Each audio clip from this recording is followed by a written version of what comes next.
கர்நாடகாவில் smoke biscuit சாப்பிட்ட சின்ன பையன் உயிருக்கு போராடின வீடியோவை நம்ம எல்லோருமே பார்த்து ரொம்ப அதிர்ச்சி கொள்ளணும். இந்த ஸ்மோக் பிஸ்கட் தயாரிக்க லிக்விட் நைட்ரஜன் சேர்க்கப்படுது. இந்த லிக்விட் நைட்ரஜன் பழங்கள், காய்கறிகள், இறைச்சி ஆகிய பொருட்கள் கெட்டு போகாமல் நீண்ட நாட்கள் இருக்க பயன்படுது. இந்த திரவ நைட்ரஜன் காற்றில் உள்ள ஆக்சிஜன் அளவு குறைச்சி ஆவியாகிற தன்மை கொண்டது. தீ மட்டுமே சுடாது, அதிக குளிரும் சுடும்.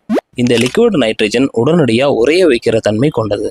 இந்த லிக்விட் நைட்ரஜன் 3 செகண்டுக்கு மேலே நம்ம உடலில் பட்டுச்சுன்னா பட்ட இடத்தில் உள்ள திசுக்கள் உடனே இறந்து போயிடும்.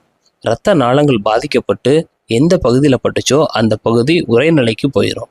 எனவே அனைத்து பெற்றோரும் இந்த ஸ்மோக் பிஸ்கட்டோடைய தீமையை புரிஞ்சு கொண்டு குழந்தைகளை காக்க வேண்டியது மிகவும் அவசியம்.